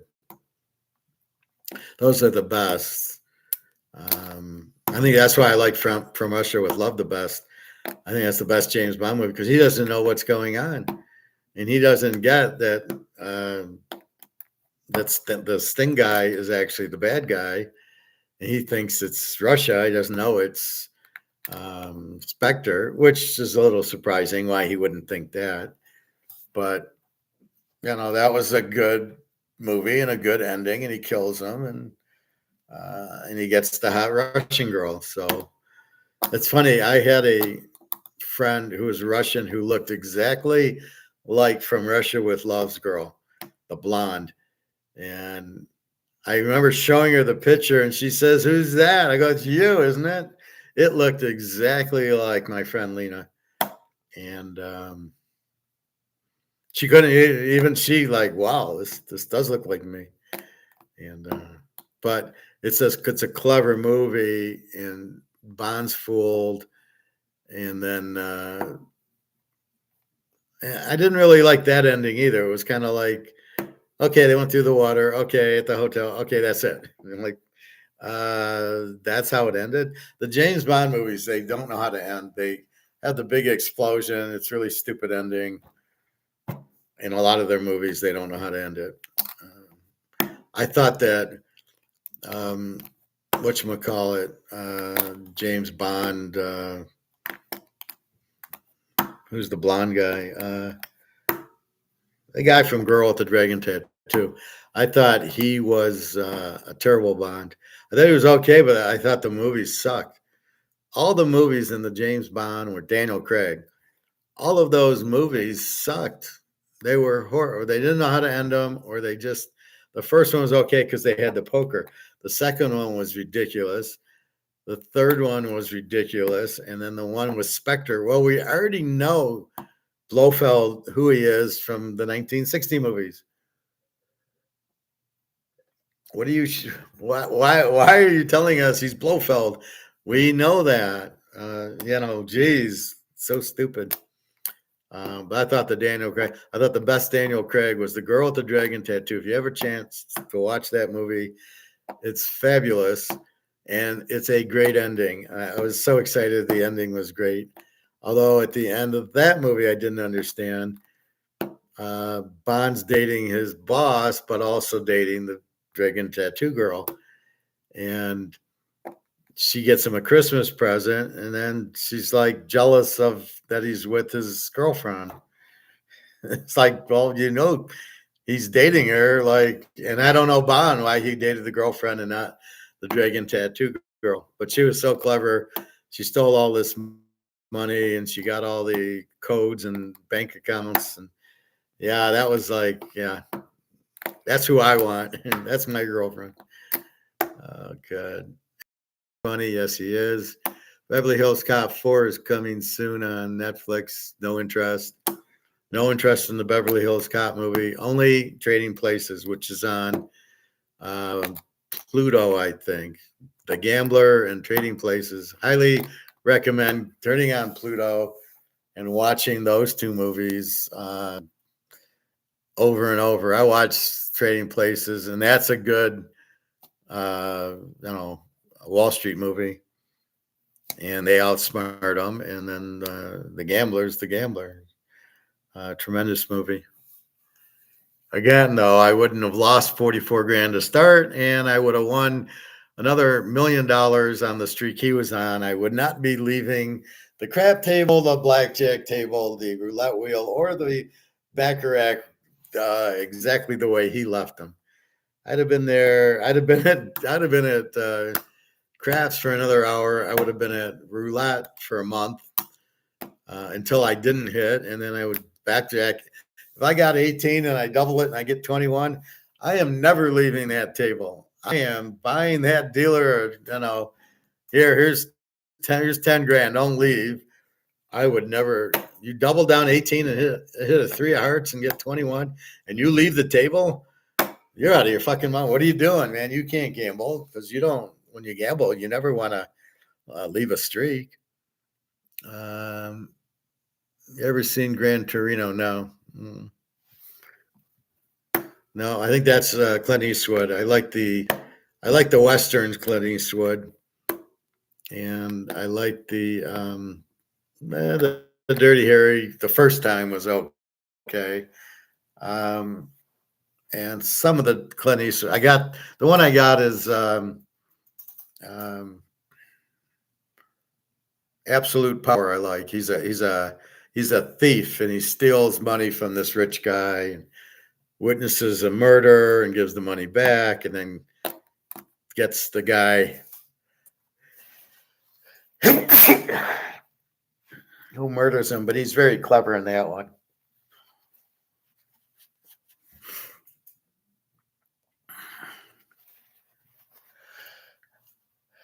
Yeah, try that again.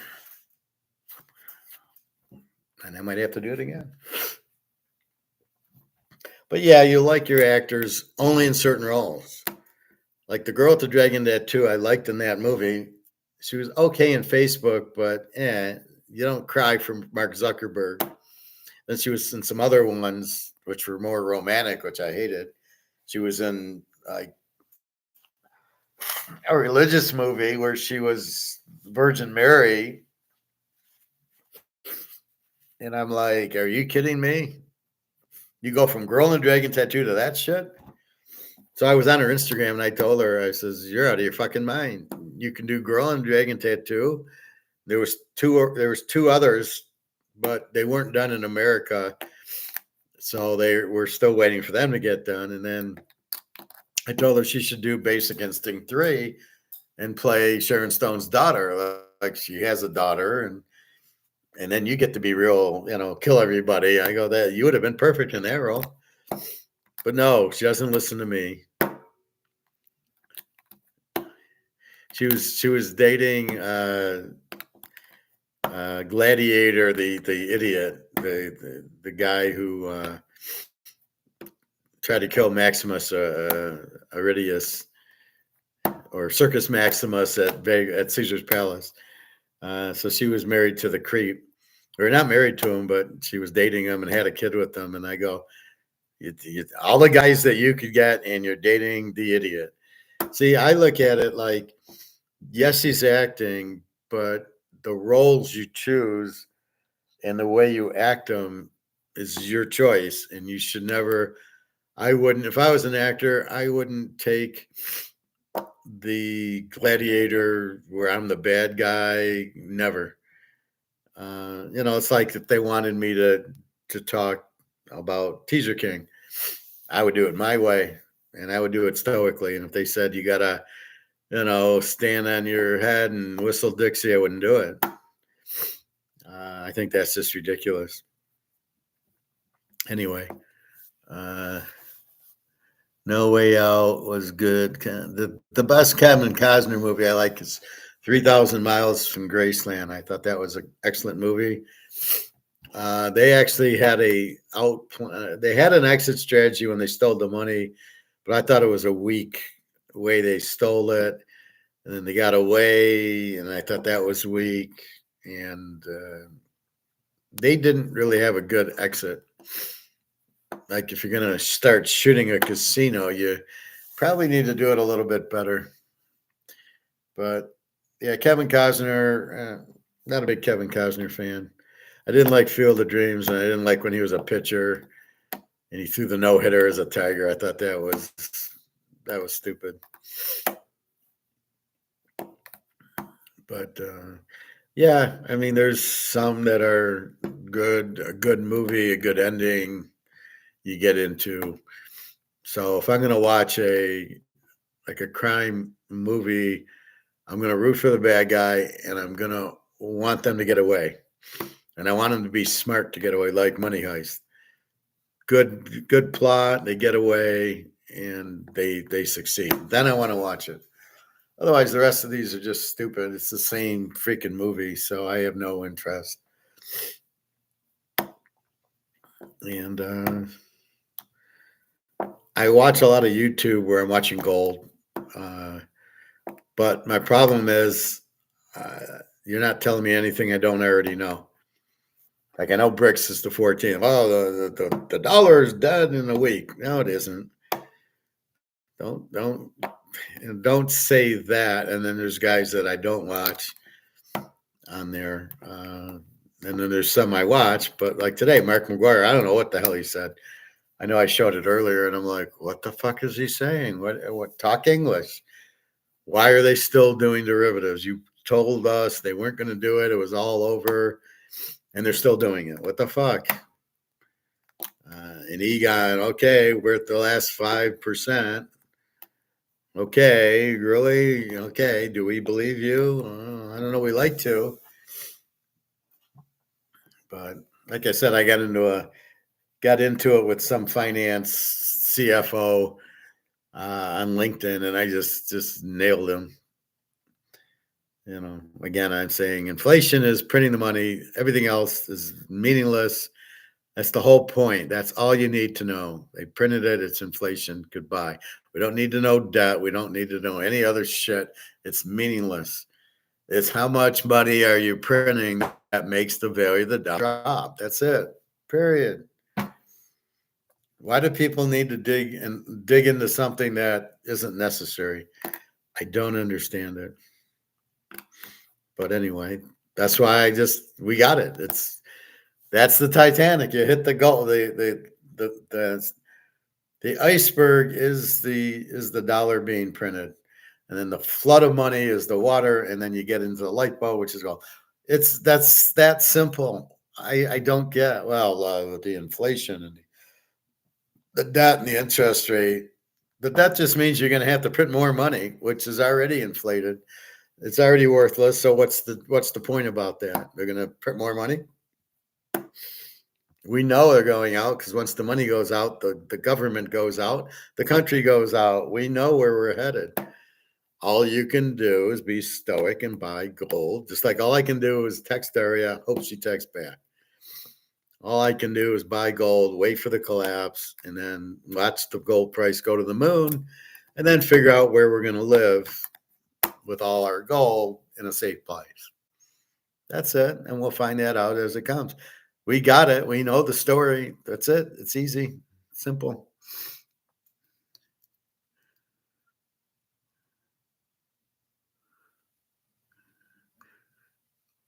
Well, you told me about Carter Bradley last week. You said they got the quarterback from South Alabama. Well, he's going to be better than Minshew. Again, how did you not take? You don't think Hartman's better than Carter Bradley? What is wrong with Hartman? What is he, like 5 foot tall? I don't understand that at all. Maybe he's real small, but otherwise, he's got the arm, he's got the brain, he can move. What are we worried about here? They didn't lose 3 games because of Hartman. They lost 2 games because they had an offensive coordinator and head coach that don't know what they're doing. But it wasn't Hartman's fault. All he can do is hand the ball off to Augustine. He can't do anything else. He's not your problem. So I don't know. But if he's the problem, then how is Caleb so good? And I was listening on the radio coming home, and again, they're going, well, who do you think will make the playoffs? And I said, well, do you think the Bears will make the playoffs? And the guys, oh, yeah, they got Caleb. They'll, of course, make the playoffs. They got all these receivers. And you're like, yeah, but Caleb can't throw under pressure. Yeah, I kind of think that the Vikings and the Packers and the Lions are going to blitz the hell out of him. And he's probably not very good under that duress, like the Notre Dame game and the the UCLA game. Watch the games. He didn't show up. Just like Tagovailoa. People say Miami's the best team there. And I'm like, no, they got Tagovailoa. They're not the best team. Buffalo is the Jets. If Aaron Rodgers stays healthy, the Jets could win that division. But I wouldn't count Buffalo out. And I certainly wouldn't think Miami's the best team in the division. But until the Raiders get another Stabler and another Cliff Branch and another Fred Litnikoff and Mother Hubbard, Dave Casper, I mean, that's how you win. You got to have – do you have Ken Stabler? No, then shut the fuck up. Carter Bradley's not Ken Stabler. And until you have a Blitnikoff and a Swan and a Stallworth, Mackey and a Bob Hayes, there's no point. The Raiders do have the one guy from Green Bay. My mind's gone. I mean, I can't think. What's his call? The wide receiver, Devontae Adams. I'm getting it on the second after I kind of absorb it. So they got Devontae Adams. Who's the running back? Is it Mother Hubbard? I don't think so. Freddie Banaszak? Pete Banaszak? Kenny King? Marcus Allen? Do they got Marcus? Is he still playing? That's what you need. But we will see. But yeah, they're got a good defense. They just need the quarterback now. You've got Brock Bowers. You're halfway home. Now you just need a quarterback. I don't mind that they got Brock Bowers instead of the quarterback. Why didn't they get Hartman is what I don't understand. And Hartman will probably beat out Daniels. Hartman's better than Daniels, but who knows? Because then it becomes political.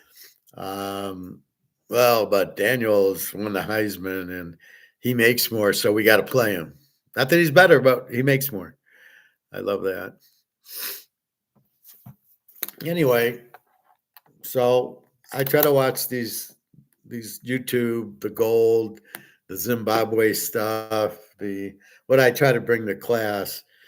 So I try to watch that. It all depends who the host is, if he knows what he's talking about. As soon as they start talking CPI, I turn it off because that means they don't know what the fuck they're talking about. That doesn't measure anything. It's all scammed. And so there's already guys I know I'm not, Andy Scheckman and Reichert and Rick Rude and Lynette Zhang and Andy Schecker and all those guys I don't even watch. It's just they're too stupid to watch. Rule and Rickard are clueless. Andy Scheckman tries, but he doesn't know what he's talking about. I showed you that the other day. He's talked for like 10 minutes but didn't say a word. That's his problem. So he just talks there's no conclusion.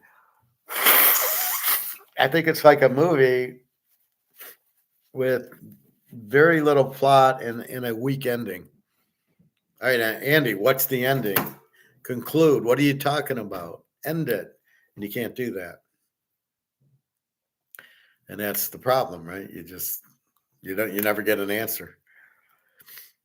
Anyway, it's 7:00. It's Friday night. I think it's time to relax.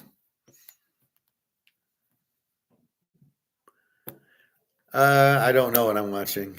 I don't know. I was watching the Michigan-Ohio State game, and it was 45 minutes, the Fox version. They just do heavy play. That's it. Nothing else. Play. And I came to the conclusion that Marvin Harrison's a bust. For sure, J.J. Walker is pathetic. All he does is 5-yard passes. I mean, I've never seen a guy who can't throw a pass more than 5 yards. And Michigan's defense just blitzes. The one guard who that drafted has a broken ankle. He ain't playing. Just like the guy, the Florida State Travis. Somebody drafted him. He ain't playing. Are you kidding me? That guy's got a broken ankle. I had the Jets, I guess. I think he's not playing.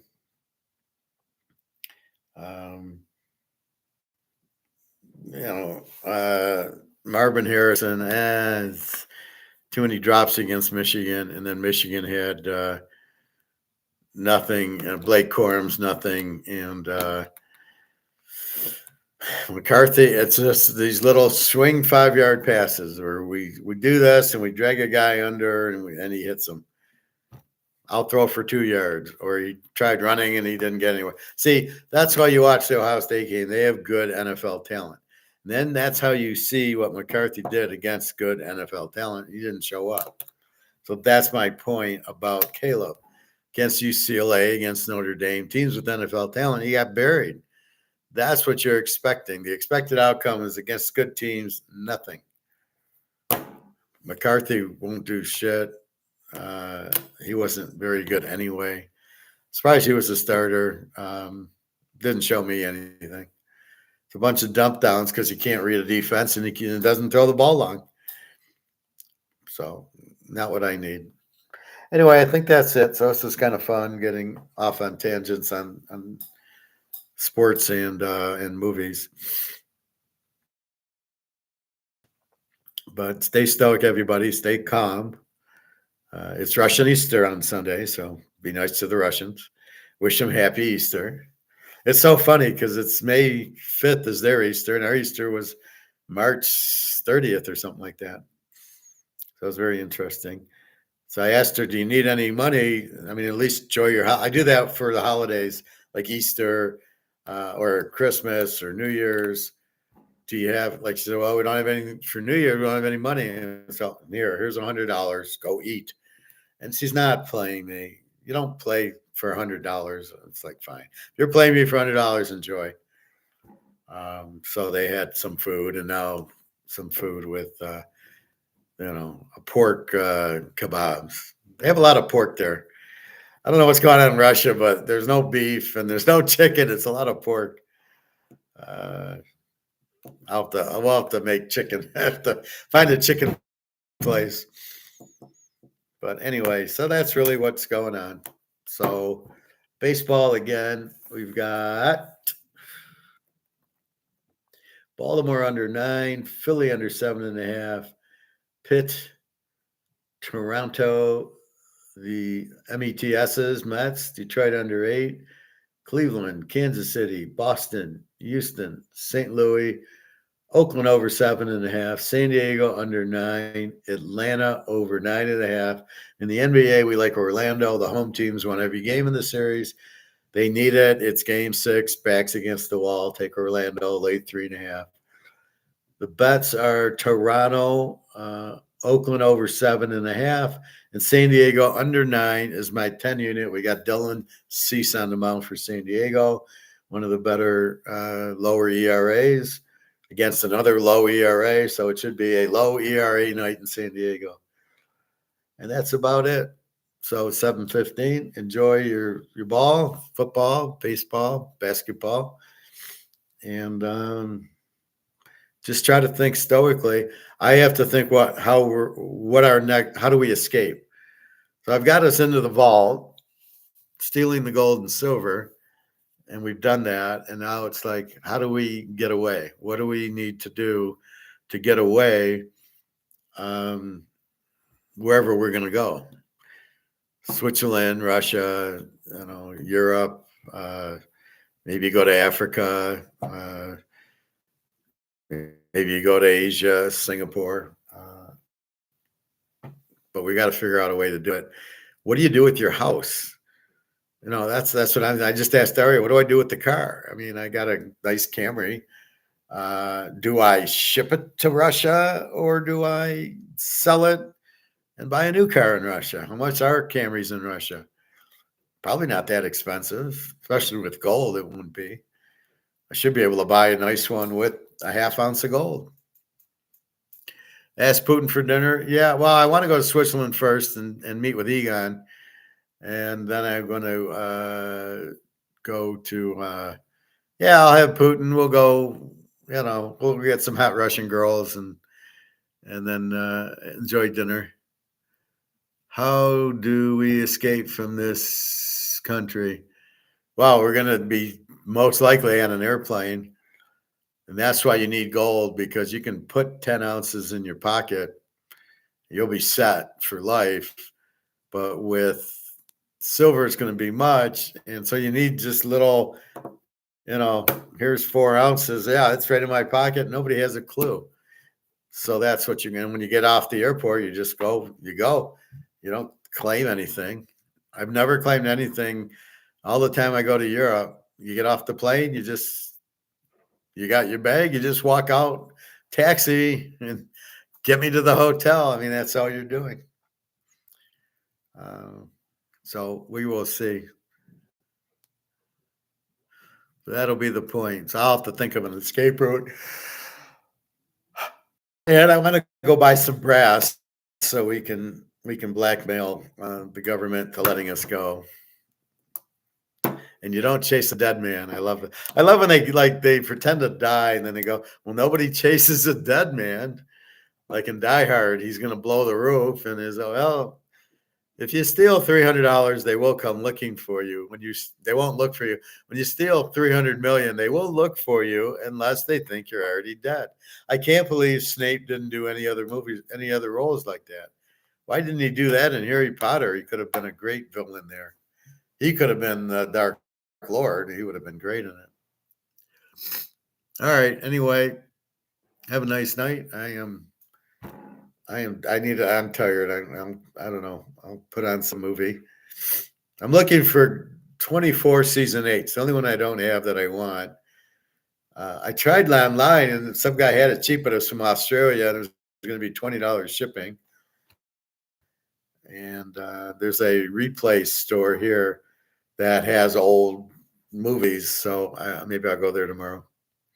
Anyway, have a good day. Enjoy. Go San Diego, stay under. Go Army, beat Navy. All right, you got it. So let's check. Well, gold's done, 2,300. She's close for the weekend. And people will start realizing the boat sunk. That's what we're waiting for. All right, take care, everybody. www.teaserking.com.